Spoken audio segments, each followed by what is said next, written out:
Bienvenidos a un nuevo episodio de Odisea en los negocios, hecho para mentes curiosas. Nuestra invitada del día es Flor Cook, coach de alto rendimiento, project manager, entrenadora y conferencista. Con ella conversamos sobre qué es lo que diferencia un coaching de equipo de alto rendimiento a uno individual de alto rendimiento, sus semejanzas con el mundo empresarial y cómo desde ambas perspectivas nos enfocamos en la persona como un ser único en este mundo de rápida evolución, donde lo esencial toma más relevancia. Que lo disfruten. Hola Florencia, muchas gracias por participar en el podcast. Te paso la posta para que te puedas presentar y la audiencia escuche algo distinto y sobre todo de tu parte, quién sos, y antes de entrar en la conversación que nos trae aquí. Bueno, gracias a vos por invitarme, un placer estar acá. Mi nombre es Florencia Cuco, yo trabajo con atletas de alto rendimiento, me dedico al coaching sistémico ya hace unos 10 años aproximadamente. Vengo del mundo del deporte, del tenis específicamente, y siempre trabajé en el mundo del deporte, con deportistas, con entrenadores y siempre en el ámbito deportivo. Bueno, y hace unos 10 años conocí el coaching y empecé a llevar mi profesión a lo que es el alto rendimiento, a los equipos, a los deportistas profesionales. Y bueno, hoy estoy en ese camino, básicamente.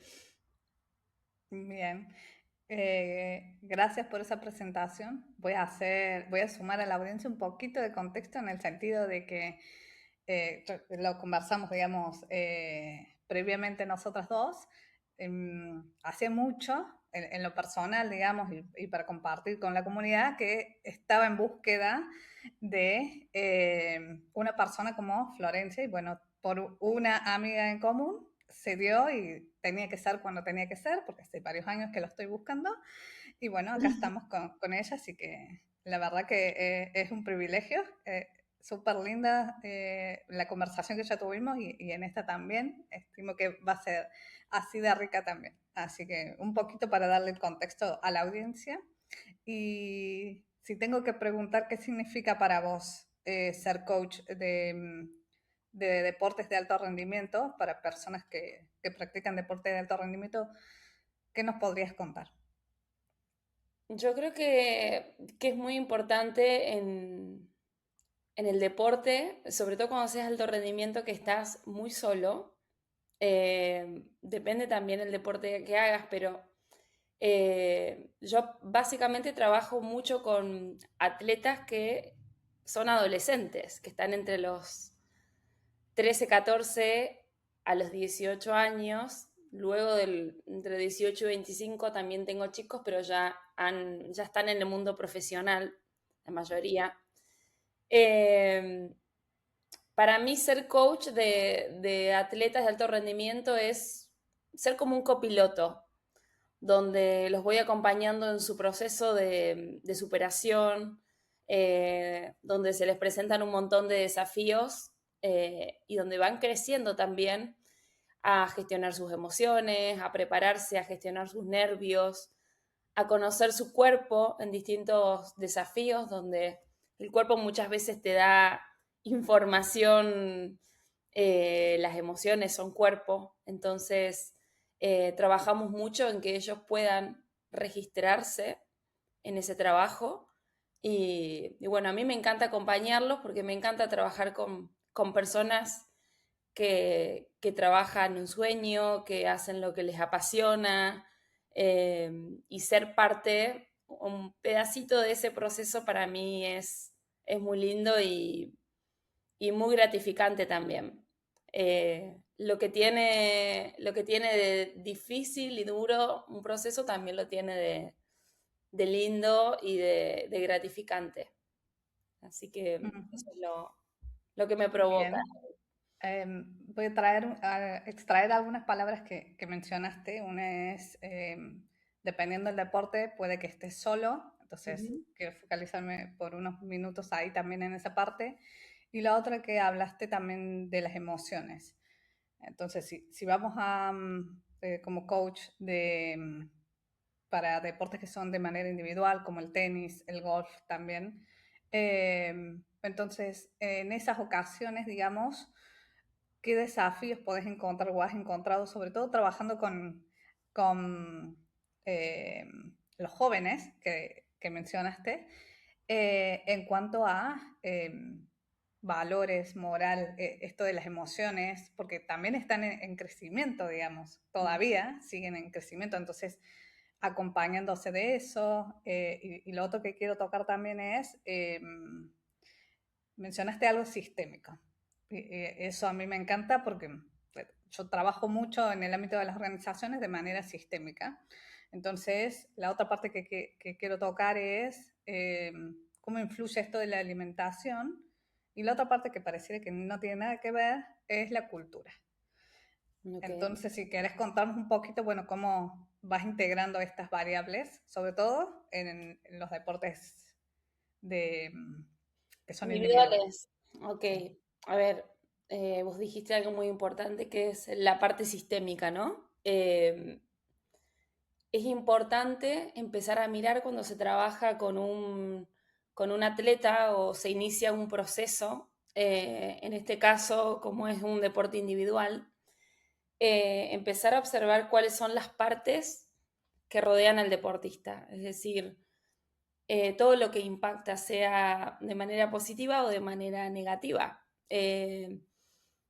Entrenadores, preparadores físicos, papás, padres, club, federaciones, instituciones, hay eh, muchos puntos que se conectan en algún punto donde tiene que ver con el proceso del deportista. En estos deportes donde tal vez yo digo que estás solo, pero en realidad estás con tu sistema, pero estás solo en el campo de juego o en la cancha, sea el deporte que estés haciendo, tenés muchos viajes, tenés un calendario competitivo muy cargado de fechas donde tenés muchos sacrificios. Cuando sos adolescente que tenés 15, 16 años, que es cuando la vida social está más activa y la vida deportiva está más activa, el atleta tiene que pasar por esto que le llamamos el iceberg del deportista, ¿no? Donde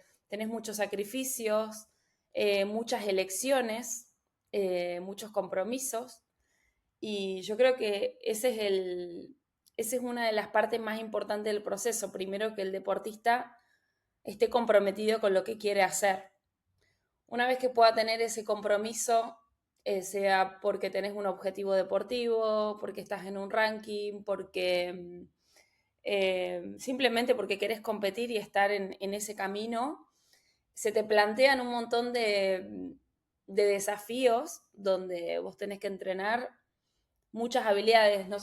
Yo paralelamente, eh, en mi metodología, después de varios coacheos y experiencias, como que fui generando mi propia metodología dentro de lo que voy haciendo. Y cada profesional tendrá su receta, ¿no? Pero para mí, en lo que es el alto rendimiento, la columna vertebral es un calendario de competencias Mm. donde cada competencia es tu desafío y es tu manera de aprender, tu lugar donde vas a ir a aprender o donde vas a ir a romper patrones que se te están repitiendo muchas veces en, en lo que son las competencias. Muchas veces lo que le pasa al deportista es que le cuesta mucho achicar la brecha entre la competencia y el entrenamiento. Es decir, entreno de una manera, tengo ciertas habilidades, tengo ciertas facilidades, pero cuando llega el día de la competencia,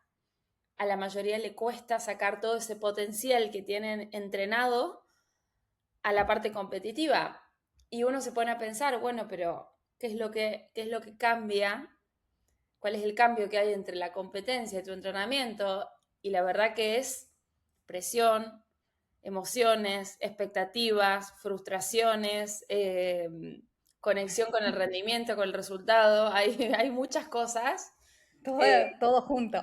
exacto, es como que es una bolsa con muchas emociones adentro. Entonces, lo que trabajamos justamente es eso, es decir, eh, es como que, no me gusta decir te damos herramientas, pero es como las herramientas son parte de tus habilidades, justamente, donde si las pasas por el cuerpo y las entrenás, pasan a ser parte de tus hábitos, habilidades para poder surfear esa ola que es la competencia. Y digo que es la ola porque si hay algo que tiene el deporte es la incertidumbre, nunca sabes qué va a pasar Ujú.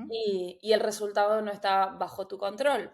Entonces, lo único que puedes controlar son tus decisiones, es tu rendimiento, es cómo gestionas tus emociones. Y es ahí donde nosotros empezamos a trabajar con un atleta.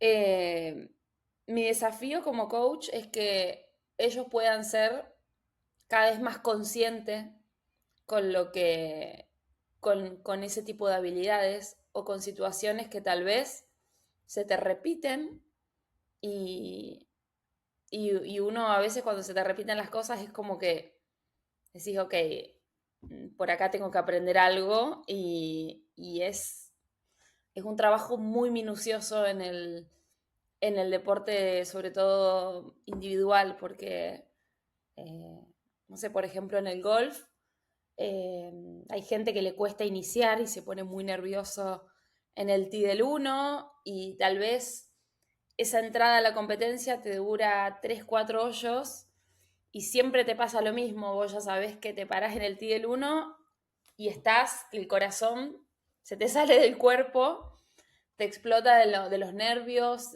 no sé, tu autodiálogo es muy Ujú. importante. Eh, entonces se trabaja a lo mejor prioritariamente como si te comieras una pizza en porciones, ese pedacito de competencia. Y además de eso, es como desglosar la situación, ¿no? ¿Qué te pasa acá? ¿Dónde estás enfocado? ¿Cuáles son tus pensamientos?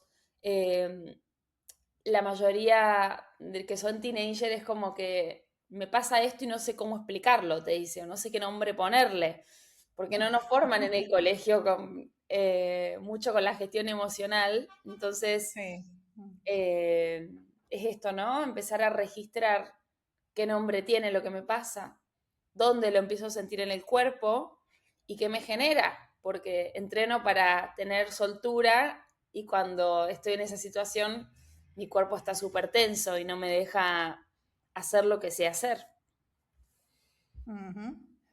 Sí, lo importante de comunicar ahí, bueno, a ver, en cualquier ámbito yo creo que la parte de la gestión de las emociones, en el ámbito del deporte o en el ámbito inclusive organizacional también, que podemos equiparar en este caso, digamos, a las distintas asociaciones como organizaciones, no están preparadas, ni siquiera a nivel de educación, del Ujú. secundario, en distintos tipos de escuelas, no se ve eso. Sí No, se trabaja, digamos, dependiendo del tipo de escuela, dependiendo del tipo de país. Podés trabajar, bueno, que distintos perfiles que podés ir y que un poco algunas emociones como tal, pero después es como que de cara, digamos, de que estás en la escuela desde que sos chiquito hasta que te metes en el ámbito laboral o deportivo, como sea, que no deja de ser un trabajo después, porque vivís de eso, no estamos preparados. no.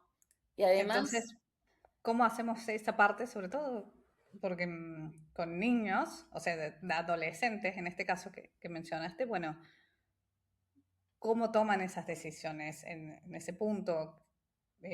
Porque también a ver, lo que quiero preguntar es esas sensaciones que vos vas contándonos, que no las saben describir. Bueno, ¿qué haces con eso después? Y si viste, digamos, si nos podés contar algún cambio en eso. Y la otra parte, las decisiones que toman, porque quieras o no, no dejas de ser el cuerpo de uno, ¿no? De ese adolescente. Entonces, la decisión que está tomando, eh, cómo es ese contenido. Contenido me refiero de los vínculos, a lo que lo rodea, si está eso o no está. No, no quiero dirigir la respuesta a un sí o un no, sino que comprender, digamos, cómo ¿Cómo funciona funciona el esa sistema? parte. Sí. A ver, volviendo al principio, lo que hablábamos de los colegios y que no estamos preparados y demás, yo creo que no, pero por suerte eso está avanzando y cada vez se tiene más conciencia de la importancia que tiene la gestión de las emociones, ¿sí? Además que también es un sistema que te mide en notas, ¿no? En si sos un 10 o si sos un 4, si sos un 2. Sí. Entonces, venimos un poco con el chip eh, de valernos un poco si soy bueno o soy malo según la nota que me ponen.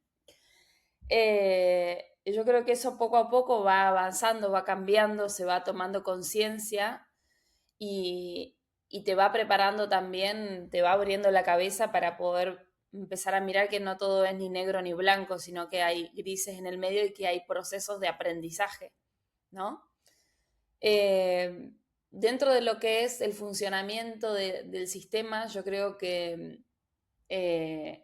bueno, yo creo que el entrenador es como una pieza muy fundamental dentro de un proceso deportivo, porque es con el que más tiempo comparte el deportista.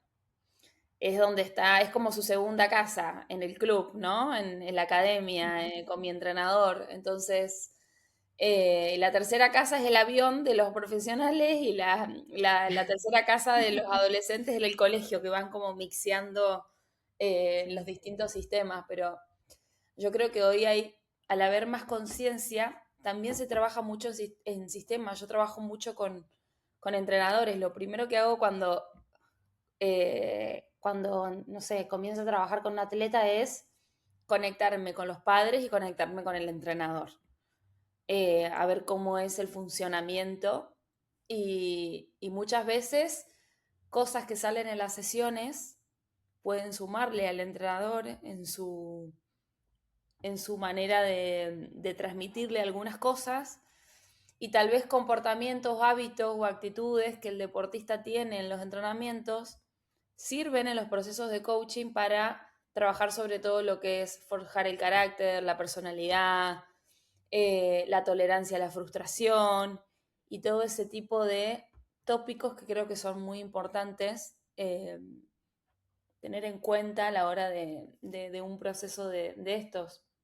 Yo creo que se habla mucho del resultado, si ganaste, si perdiste, pero se habla poco de las expectativas que a lo mejor uno tiene, que en realidad las expectativas es esperar que lo que yo pienso pase, pero no es muy tangible, no es medible una expectativa, es lo que yo Ujú. imagino en mi cabeza.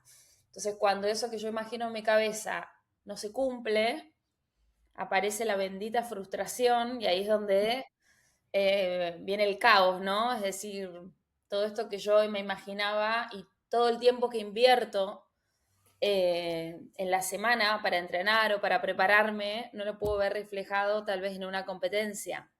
Ujú. Entonces yo creo que son puntos que para mí como coach es importante acompañarlos en ese proceso y es importante también eh, cómo acompaña a sus padres y su entrenador en esto del proceso o el resultado, ¿no?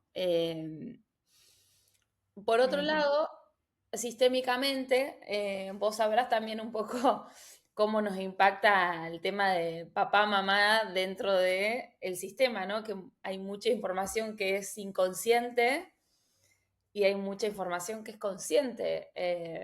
A veces aparece mucha culpa, ¿no? En esto de tal vez no quiero que me miren, que me sigan, pero son los que hacen cierto sacrificio para mi proceso, para mi deporte, y es como el proceso interno del jugador también, ¿no? ¿Qué estás necesitando en este momento hasta que puedas estar en tu burbuja competitiva, emocional, y sea que te estén mirando 1000 personas o 2 personas, te puede empezar a dar lo mismo o generar menos presión a través de tu conexión con vos, ¿no? De estar en tu burbujita.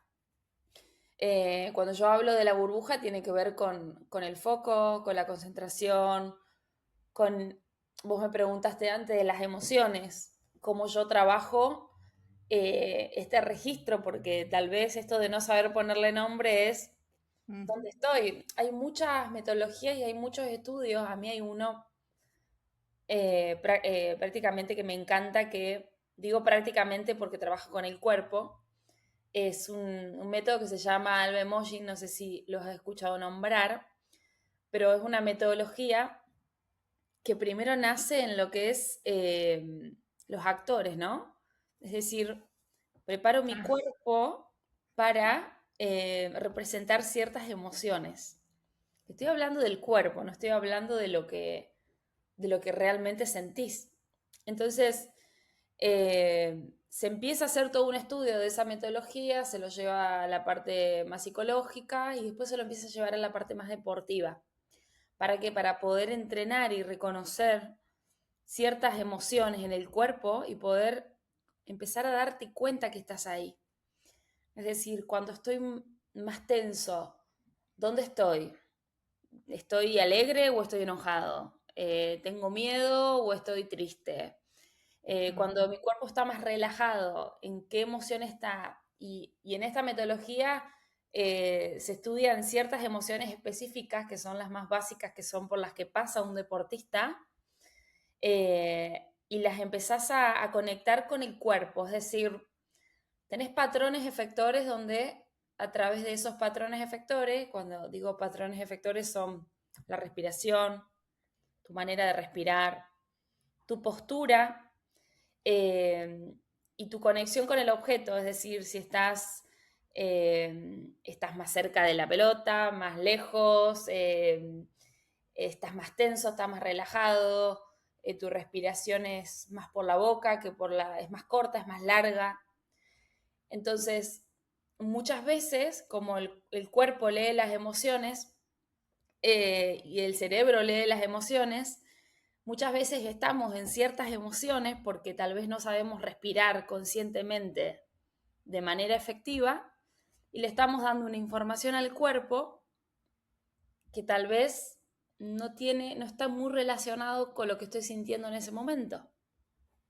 Tal vez yo no sé respirar de de una manera buena. Hoy hay muchas herramientas para entrenar la respiración, el mindfulness, la presencia, las distintas respiraciones, que algunas te aceleran, otras te relajan. Entonces, se trata de aprender a ver qué respiración a mí me acerca tal vez a el tipo de emoción que yo quiero, a mí me funciona en ese momento. ¿Por qué digo que me funciona? Porque las emociones no son ni buenas ni malas, pero sí están conectadas, son funcionales o disfuncionales. Es decir, tal vez, no sé, Laura enojada jugando al tenis bloquea o rompe la raqueta. Claro. Tal vez yo enojada jugando al tenis, no sé, me súper activo y es un activador muscular para mí para empezar a darme cuenta que estoy parada acá en esta cancha y quiero tener un objetivo y trabajar para eso o rendir para eso.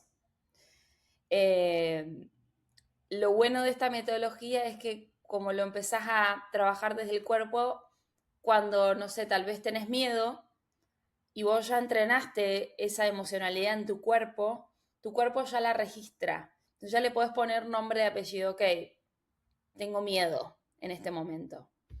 ¿Cómo salgo de acá? ¿Qué respiraciones puedo empezar a utilizar para empezar a centrarme? ¿Sí?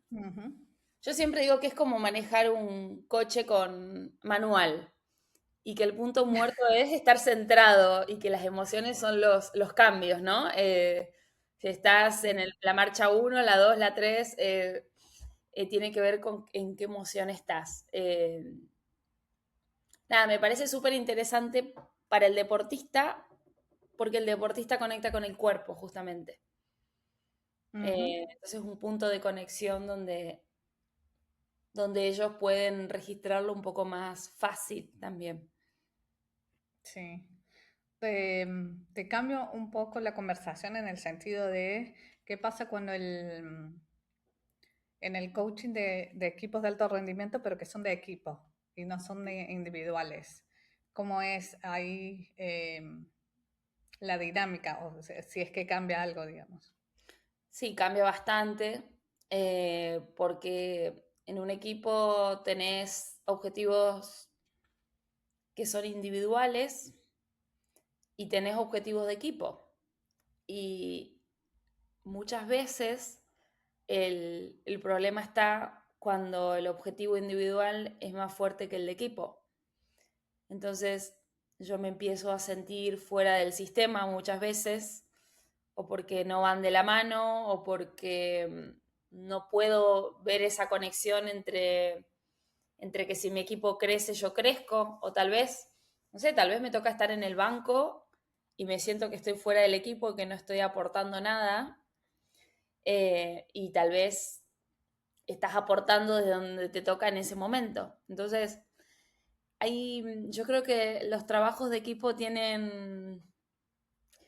todo tiene su pro y su contra, pero es un poco más complejo también porque es alinear en un sistema muchas piezas de ese sistema. No sé si estás en un equipo de fútbol, tal vez tenés 30 personas en un equipo Ujú. y, y bueno, tiene esa diferencia, ¿no? Y yo creo que también lo que es la parte de liderazgo, entrenadores, cuerpos técnicos y demás, a mí me parece que influye mucho la manera del liderazgo dentro del equipo. Yo he estado en equipos de fútbol profesionales y lo he podido vivir de adentro. Y yo creo que, por ejemplo, no sé, hay distintos tipos de liderazgo, que se puede ver mucho también en las organizaciones. Eh, Sí. donde tenés un liderazgo tal vez más horizontal, más constructivo, tenés un liderazgo tal vez más lineal, más vertical. Yo Sí, digo que más jerárquico, digamos. claro, yo Sí. creo que es como el paternal, ¿no? Como cuando eras chiquito que o te ponen en penitencia si lo haces Ujú. mal o te dan el regalo si lo haces bien, como el Sí. paternalismo de antes. Entonces, eso también existe dentro de los equipos. A mí me parece que no sé si hay tanta conciencia del impacto que genera en los equipos, en los jugadores, que, que yo tal vez te pueda transmitir que te saco de un lugar o de un rol porque no me estás rindiendo de una manera y te saco y te pongo y te vuelvo a poner y te ubico y te saco. Y yo creo que genera algo que es, me estoy empezando a mover desde el miedo. Es decir, tal vez genera algo que hace que yo no me pueda soltar dentro del campo de juego, porque tal vez si me suelto y soy quien soy, puedo generar a lo mejor algún error o alguna decisión un poco jugada. Y eso hace que tal vez, como pueda ser muy bueno, me pueda equivocar. Ujú. Y en ese equivocarme, si yo me equivoco y tengo un líder que, si me equivoco, me está dando la información de que me saca del equipo en ese momento, es como, según mi experiencia coacheando, uno de los grandes problemas es, tengo miedo de equivocarme, ¿no? La conexión con el error. Ujú. Eh, Sí. y cuando tal vez tengo un líder que es más constructivo, es decir, es más del proceso, es más del rendimiento, es más de volver a intentar, te podés equivocar, pero confío en tus decisiones, entonces el jugador es un poco más libre, puede empezar como a mí me parece que a liberarse un poquito más. Todo eso forma parte dentro de un equipo. Imagínate que haya, no sé, 11 personas con esa mentalidad dentro, donde están en sus burbujitas y al mismo tiempo también tengo que ayudar a mi equipo a ganar, porque en definitiva el objetivo del equipo es tener dos roles. Primero el de equipo, que es ayudar a mi equipo a ganar o a lograr el objetivo, y por el otro lado es hacerme cargo de mi rendimiento de manera individual. Que la suma de las partes debería ayudar al equipo, ¿no? A tener ese impulso. Pero a mí me parece que, respondiendo a tu pregunta, eh, lo que diferencia de un deportista individual, de un deportista de equipo, a mí me parece que tiene que ver con eso, ¿no? Con poder alinearte que estás en el equipo, pero estás también trabajando en tu proceso paralelamente. Ujú. Y los dos tienen algo en común, que es el deporte como medio para conocerme. Ok. Que de ahí después cada uno lo toma o no lo toma. O se, no, se puede notar más en uno que es individual a uno que es de equipo. Sí, yo creo que no sé si tiene que ver tanto el tipo de deporte que hagas ahí, sino el tipo de apertura que tengas para poder entrar en ese proceso, ¿no? Mm. De darte cuenta que tal vez lo que te pasa adentro del sistema de, no sé, de tu equipo de fútbol, te está pasando en tu casa, con tu mamá y tu papá, tal vez, Ujú. o en tu familia. O sea que los sistemas tienen ciertas réplicas, ¿no? Maneras de moverte en el mundo. Es decir, mi sistema de origen es el familiar. Me suelo mover Sí. de cierta manera. En las organizaciones tal vez pasan cosas que me suelo mover de manera parecida, o en el deporte, hasta que me empiezo a dar cuenta que soy yo en el sistema, y que si yo me muevo, el sistema también empieza a cambiar un poquito. Es decir, eh, soy Ujú. parte de un sistema, pero también es importante que uno se haga cargo de la parte que le toca en ese sistema, y poder identificar si está desubicado o está ubicado dentro de ese sistema. Mm. Bien. Ahí, bueno, justamente mencionabas esta parte de los sistemas y mencionaste al menos tres, pero que están interconectados. Sí. Entonces te hago la pregunta ahí de la cultura, ¿cómo influye? Porque también uno crece en una cultura, en un sistema familiar donde rigen ciertos valores, ciertos comportamientos, que es la parte más visible. Después en el ámbito de la organización también. Entonces, bueno, ¿cómo se refleja eso? ¿Cuál es la influencia que tiene en el mundo deportivo? En cualquiera de los dos, ¿no? En el El tema individual o en el de equipo. Ok, a ver, yo creo que respecto a eso, a mí me parece que hay como dos culturas. Una es la cultura del país donde estás, de cómo son los códigos, digamos, cómo te moves, cuáles son las costumbres, y en un equipo muchas veces pasa a ser multicultural también, ¿no? Porque hay... Ujú. Pero también creo que hay una cultura que es interna, que tiene que ver con el deporte, que cada deporte es como que tiene su cultura interna, ¿no? En el fútbol las cosas son de una manera, o suelen ser de una manera a nivel cultural, ¿no?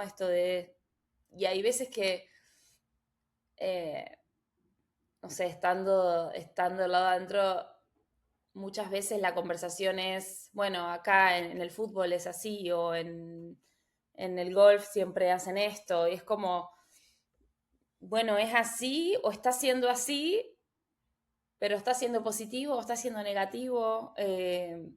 Hay un replanteo de que el sistema no te coma dentro del sistema, ¿no? Ujú. Entonces, yo creo que es un desafío muy, muy, muy grande, porque muchas veces si no estás consciente, el sistema es más grande que vos. el sistema te come si no estás consciente. Entonces, por eso yo creo que si el sistema está desconectado, y hablo del equipo internamente, si el sistema está desconectado, los otros sistemas que son más grandes creo que pueden llegar a tener mucho más impacto en lo que es somos así, o siempre fue así, y nunca va a cambiar, a poder replantear si en realidad queremos ser esto o queremos seguir repitiendo las viejas generaciones.